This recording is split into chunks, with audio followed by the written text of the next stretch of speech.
నేను అరుణానందగిరి పూజ అయిన తర్వాత నైవేద్యం పెట్టిన ఇక వచ్చినాయి తిన్నాయి అవి చెట్టు మీద కూర్చున్నాయి. ఏ డ్రిల్లింగ్ చేస్తూనే ఉన్నారు, ఇక్కడ కూడా వర్క్ చేస్తున్నట్టున్నారు ఇంట్లో వాళ్ళు. పూజ సంపూర్ణమైంది. ఇప్పుడే మన పూజ సంపూర్ణమైంది. నిత్య దీపారాధన. ఇక్కడేమో ఆంజనేయ స్వామి, ఈరోజు హనుమాన్ జయంతి కాబట్టి ఇక్కడైతే ఆంజనేయ స్వామికి దీపారాధన చేసి దీపం ధూపం నైవేద్యం సమర్పించినాం. ఇప్పుడు బయటకు వెళ్దాం. ధూపం ఎక్కువైందంటే అసలు ఉండలేను ఇక్కడ.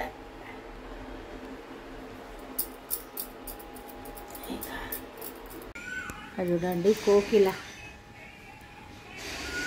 నేను బ్రేక్ఫాస్ట్ చేద్దామని స్టవ్ స్టార్ట్ చేసిన. ఇక్కడనే ఉందా, ఎంత చక్కగా కూర్చొని చూడండి. రామచిలుకనా కోకిలనా? వాయిస్ ఇక్కడ నుండి వినిపిస్తుంది. అండి నేను అరుణానందగిరి. ఇక పూజ అయిపోయిన తర్వాత బ్రేక్ఫాస్ట్ స్టార్ట్ చేసిన, కానీ కరెంట్ పోయింది. అయితే వాతావరణం డల్గా ఉంది కదా, అస్సలు చీకటి ఉండే ఇక్కడ, అందుకే చూపించలేకపోయినా. ఇప్పుడు పోహా చేస్తున్నా. ఆల్రెడీ టీ కూడా బాయిల్ అయింది, డికాషన్. ఇక మనం బ్రేక్ఫాస్ట్ స్టార్ట్ చేసినప్పుడు అలా పాలేసి చక్కెర వేస్తాం. ఈరోజు పోహా చేస్తున్నా. అలా ఇద్దాం.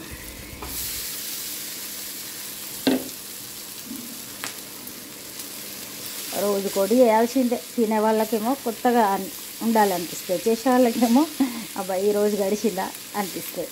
అట్లా ఉంటుంది కలుపుదాం. చూడండి మన బ్రేక్ఫాస్ట్ రెడీ అయింది. ఇక సర్వ్ చేసుకున్నాం.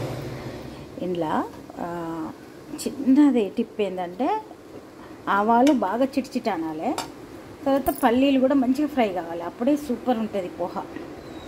ఇంకా మనం ప్లేట్లో సర్వ్ చేసుకుందాం. మరి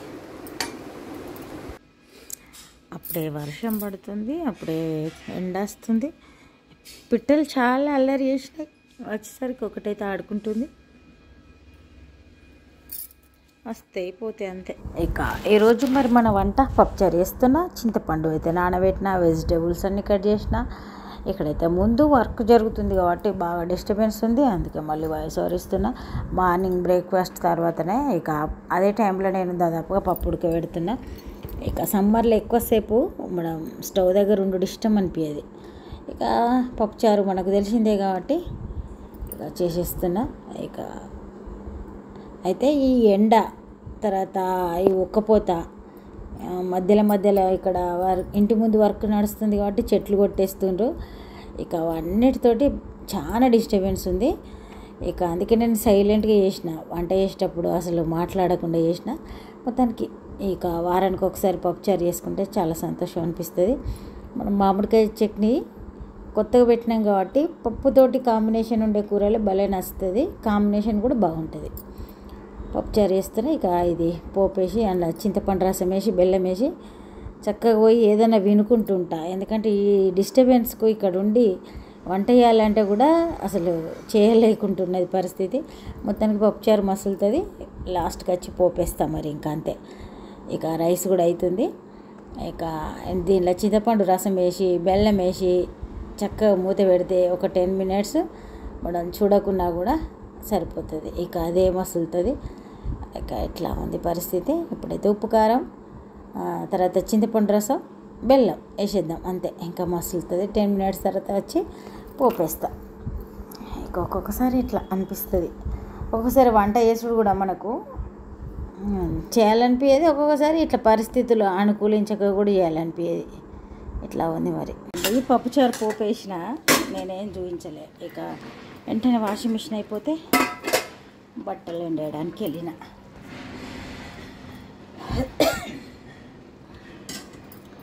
ఇక వంట అయినట్టే మరి. మంచి కమ్మటి పప్పుచారుతోటి మామిడికాయ చట్నీ కాంబినేషన్ సూపర్ ఉంటుంది, మామిడికాయ ముక్కలు వేసుకుంటే. అయితే పప్పుచారు కూడా కొందరు మామిడికాయ ముక్కలే చేసుకుంటారు, కానీ ఇక మా ఇంట్లో వీళ్ళు తినారని నేను చేయలే. అట్లా కూడా చేసుకుంటారు చాలామంది. వెరైటీ ట్రై చేస్తుడు, అందరికీ నచ్చాలి. మన వంట అయింది కాబట్టి ఈ వీడియో ఇక్కడితో ఎండ్ చేస్తా. ఇంకా ఇప్పుడు నైట్లా 8:30 అయింది. మళ్ళీ ఎగ్ వేస్తున్నా. ఈరోజు పప్పుచారు చేసిన కదా, కాంబినేషన్గా ఆమ్లెట్ చేస్తున్నా. మరి ఇంకా సాయంత్రం అయితే వర్షం వచ్చింది, ఇంకా చూసుకుంటున్నా, ఏం షూట్ చేయాలి. ఇక ఇప్పుడైతే అన్నమైంది, పాలు కూడా వేడి చేసిన, తోడేయడానికి ఆమ్లెట్ కూడా రెడీ అయింది. ఇక భోజనం చేసేద్దాం. మరి ఈ వీడియో ఇక్కడితో ఏం చేద్దాం, రేపు ఒక మంచి వీడియోతోటి కలుద్దాం.